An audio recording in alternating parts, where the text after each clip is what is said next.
La disparition de Karl Moline, le retour de Savage Dragon en VF et plein de news sur les X-Men. Bienvenue dans l'Actu Comics, votre émission 100% comics qui vous présente et vous propose de découvrir toutes les actus de la planète comics.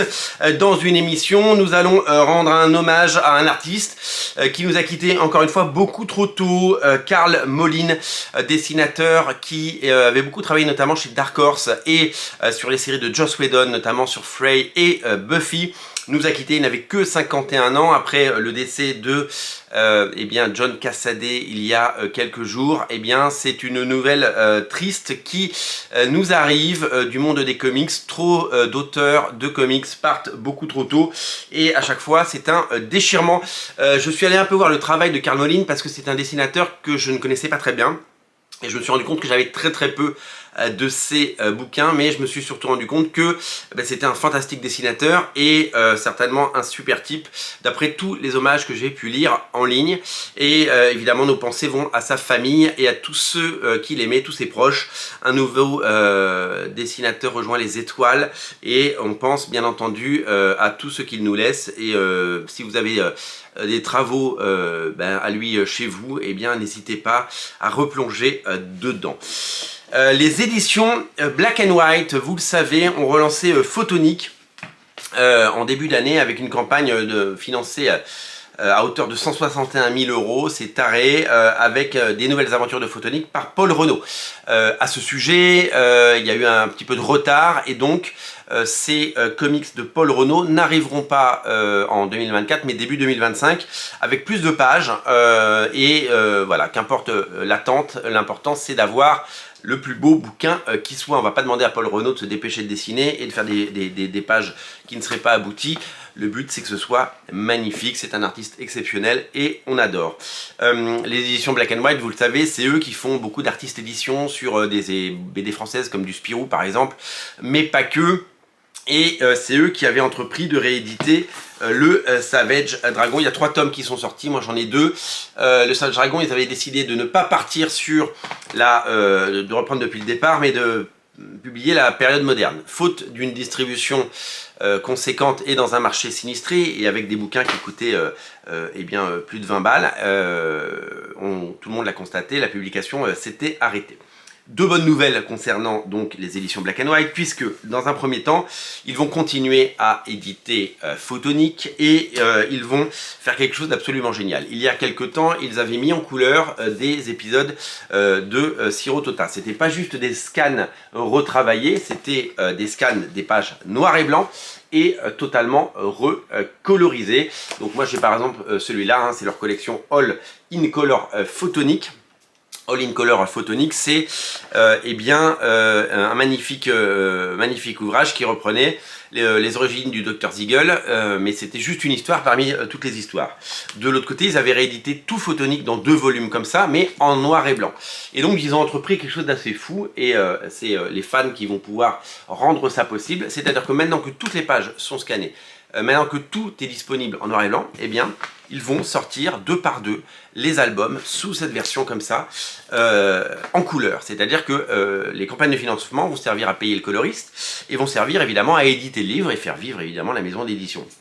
La première campagne est déjà en cours sur Ulule pour les Photonic All in Color. Donc 2 albums sont proposés avec des grands classiques et avec l'idée, je pense, et de tout éditer à terme. Évidemment, c'est le public qui décidera si le public ne suit pas. Pour le moment, ça a l'air de bien fonctionner. Nous sommes à 22 000 € de collectés sur le début de la campagne, un début tonitruant. 22 000 € à l'heure où j'enregistre cette émission. C'est certainement plus au moment où vous la regardez.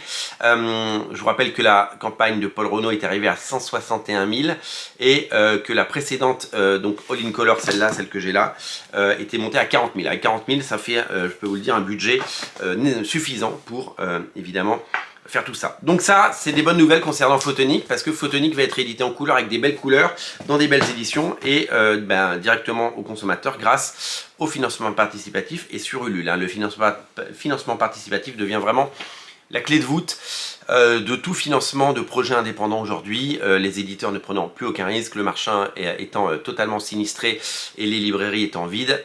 Si vous voulez faire naître votre projet, eh bien le financement participatif reste évidemment la meilleure des solutions. En octobre, une autre campagne avec le retour du Savage Dragon. A priori, d'après le visuel qu'on a pu voir, ce ne sera pas la suite des aventures du fils du Savage Dragon, Malcolm. Donc je rappelle qu'il y a eu 3 tomes depuis le départ, mais une réédition de ce qui pourrait être les éditions de luxe aux États-Unis.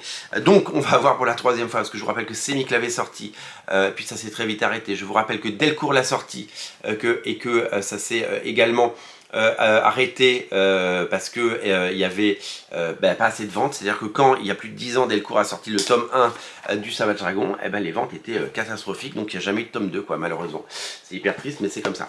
Mais nouvelle chance pour le Savage Dragon, directement avec les clients, les consommateurs. On sera là pour soutenir et on sera là pour vous en parler. Puisqu'on parle de financement participatif, sachez que Ecos, la série de culte de qui est culte mais parce qu'elle n'existe pas, de Michael Turner, fait l'objet actuellement, le regretté Michael Turner, voici sa photo. Les quelques pages de Ecos avaient été publiées dans l'intégrale Soulfire. À l'époque, quand Soulfire a été créé, il avait proposé de faire une sorte il avait fait une proposition. Voici les pages de l'époque. Il avait dit, il avait fait un vote, voulez-vous Soulfire en premier ou Ecos en premier, et c'est Soulfire qui avait gagné. Ecos, il devait le faire plus tard. Il n'a jamais réussi à terminer Soulfire parce que malheureusement il est parti. C'est, vous savez, Joey Benitez qui a terminé la série, et du coup on s'est retrouvé avec une série qui n'est jamais sortie.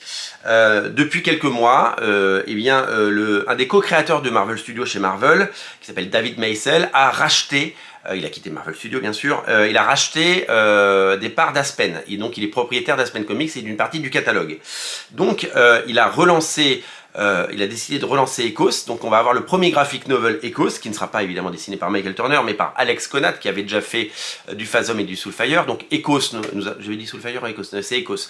Ecos, on va avoir donc un premier graphic novel qui va sortir en graphic novel mais aussi en single issue, parce qu'Aspen Comics ne fait plus beaucoup de single issue, mais là ils vont les faire pour la campagne, et le but est d'en créer un projet, un graphic novel qui aura sa belle vie, d'abord sur Kickstarter et après on l'espère en librairie et à l'international, pour ensuite peut-être refaire le succès d'Iron Man en 2008 avec, pourquoi pas en 2025, 2026 ou 2027, un film sur Ecos. C'est tout le mal qu'on souhaite évidemment à ce projet. Pour le moment, le projet cartonne, il est quasiment à 200 000 $ de recettes. Alors c'est beaucoup pour produire un comics, mais ce n'est jamais assez pour produire un film. Le but n'est pas de produire un film, le but est de produire le graphic novel qui sera la pierre angulaire de cet univers, et donc qui inspirera les futurs créateurs du film. Donc on se régale évidemment avec les premières pages d'Ecos. C'est ce travail, Alex Conat au dessin et J.T. Krull au scénario, avec Peter Steigerwald aux couleurs et toute l'équipe d'Aspen aux manettes. Qu'est-ce que je voulais vous dire d'autre? Il y a plein de choses, notamment l'annonce par Marvel d'un crossover sur les 2 séries principales X-Men et Uncanny X-Men. Et donc vous avez donc droit à un premier crossover, ce qui ne m'arrange pas du tout, puisque j'aime pas je trouve que ça arrive beaucoup trop tôt, ce crossover. Les séries sont bien, est-ce qu'il est besoin de les mélanger déjà? Donc ça va consacrer X-Men 8 et 9 et Uncanny X-Men 7 et 8, déjà un crossover pour évidemment créer de la confusion et embrouiller les lecteurs. C'est tout simplement pas possible. Rogue, Malicia va avoir droit à une mini-série puisqu'elle aura une série qui se passera dans la Terre Sauvage. C'est Tim Seeley qui scénarise et c'est Zulema Lavina qui dessine.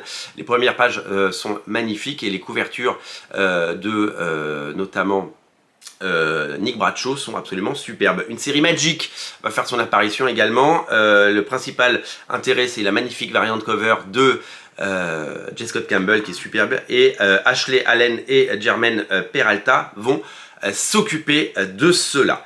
On a appris au cinéma rapidement que c'est Destin Daniel Cretton, le réalisateur de Shang-Chi, qui allait réaliser Spider-Man 4 avec Tom Holland. Ok, on verra ce que ça donne. À propos des séries, eh bien sachez que Agatha All Along, Agatha depuis le début, est en ligne sur Disney+. Les deux premiers épisodes sont déjà disponibles. Enfin, une dernière info que j'ai appris, et ça c'est cool. Enfin c'est cool. Sachez que pour le moment, aucune édition des crossovers DC Marvel et Amalgam sont prévues. C'est une exclusivité américaine, donc si vous les voulez, pensez à les commander sur les boutiques de vente en ligne ou chez votre libraire qui vend de la VO, parce que ça risque de ne pas arriver en 2025 en version française. Voilà, vous êtes au courant de tout. On se reparle très bientôt. Salut!